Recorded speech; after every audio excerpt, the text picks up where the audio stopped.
bahasa Inggris, bahasa Indonesia.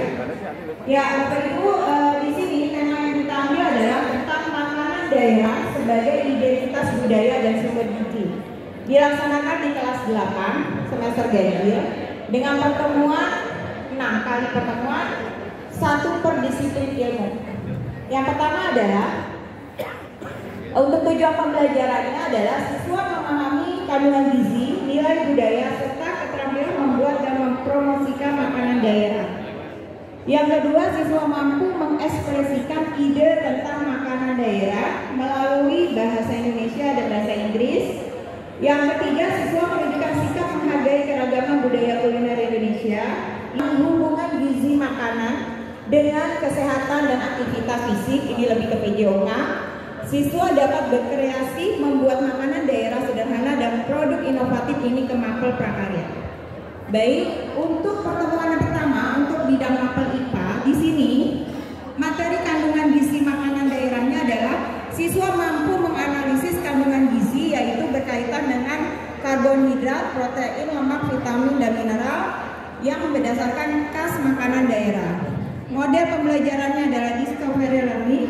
Metodenya adalah diskusi kelompok dan presentasi tanya jawab. Kita langsung ke kegiatannya. Di sini kegiatan adalah ada diskusi kelompok.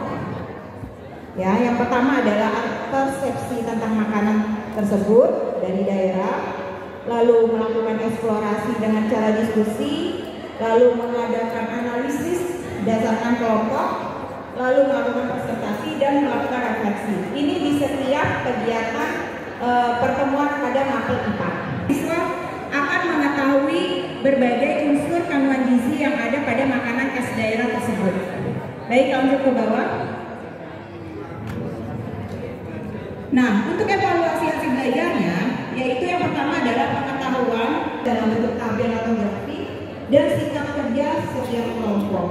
Baik, ini untuk mapel IPA. Silakan untuk mapel mahasiswa. Prosedur dan deskriptif tentang makanan daerah. Tujuan khususnya siswa mampu menulis teks prosedur, cara membuat makanan, dan teks deskriptif. Teks deskriptif yaitu tentang cita rasa dan sejarah. Modelnya menggunakan project based learning, metodenya analisis teks, menulis, dan presentasi. Untuk langkah kegiatannya, alokasi waktunya 90 menit. Yang pertama adalah pendahuluan 10 menit, guru memberi contoh teks prosedur membuat soto ayam.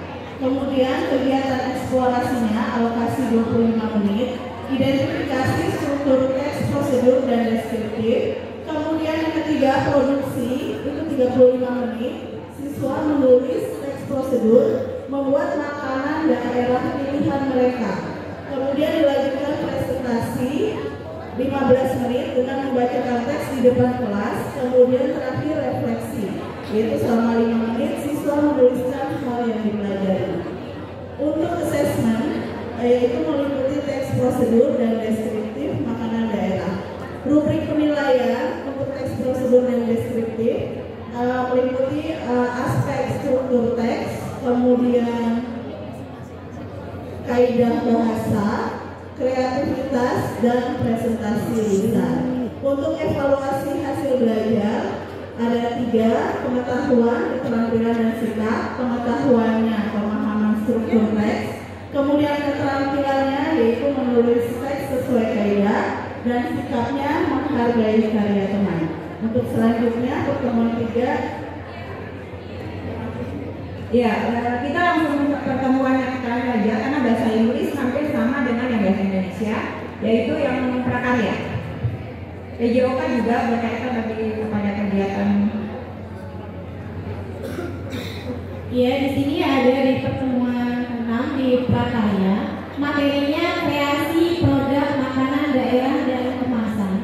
Tujuan khususnya siswa mampu membuat makanan daerah sederhana dan merancang kemasan inovatif dengan model project based learning, metode praktek langsung, kamera mini, dan refleksi.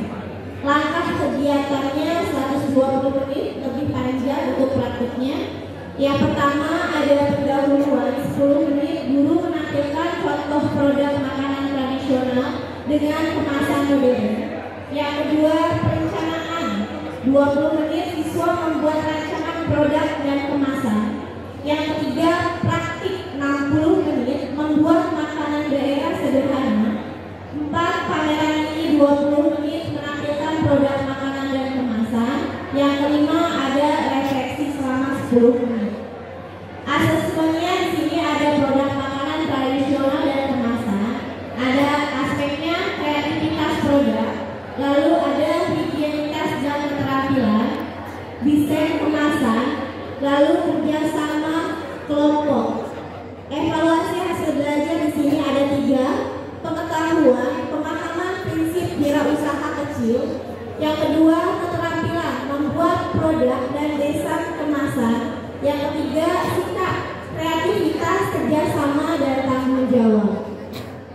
Di sini ada rekap asesmen dan penilaian, produk tertulis, laporan analisis gizi, teks prosedur dan esai untuk PKN, produk kreatif, brosur bahasa Indonesia, produk prakarya, kinerja presentasi role play, praktik olahraga, pameran mini, lalu dari sikap, kerjasama, tanggung jawab dan menghargai keberagaman.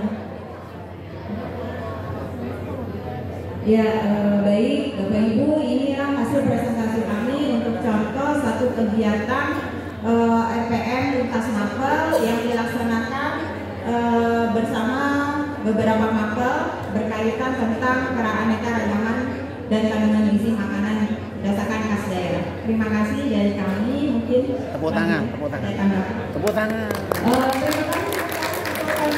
Biar semangat. Kita melihat ya di dalam asesmen tadi masih menggunakan kalimat kembali di atas, ada masih kurang untuk lain ya Bu ya. Yang di atas ya Mas? Di atas. Iya betul. Jadi nanti sesuaikan dengan asesmen apakah di dalam paling sama di atas tadi saya. Oh. Ya, siap tambahkannya aja ya Bu ya. Ya, langsung. Nah, di atas ya. Ya, ini untuk rubrik Laporan analisis. Ya. Tancoran Mas. Tancoran Mas. Mas. Iya, inilah demikian. Demikian ini kelompok Pancoran Mas. Mas siapa? Mas. Iya. Ya demikian. Nah, ini punya siapa laptopnya? Tawel kan? Ya demikian dilaporkan langsung dari kelompok Pancoran Mas. Pancoran Mas. Mas siapa? Mas Yanto. Ada. Ini punya Bapak tuh. Oh iya. Saya ini. Ya demikian dilaporkan langsung dari kelompok Pancoran Mas ya Mas. Harapannya apa Pancoran Mas? Harapannya Pancoran Mas semakin rukun karena daerah ini padat ya. Jadi harus rukun. Karena kalau nggak rukun bahkan terjadi gesekan. Iya. Rukun ya. Rukun gesekan. Ada. Demikian dilaporkan langsung dari lantai 10 Balai H. Pada hari Kamis tanggal 9 Oktober 2025.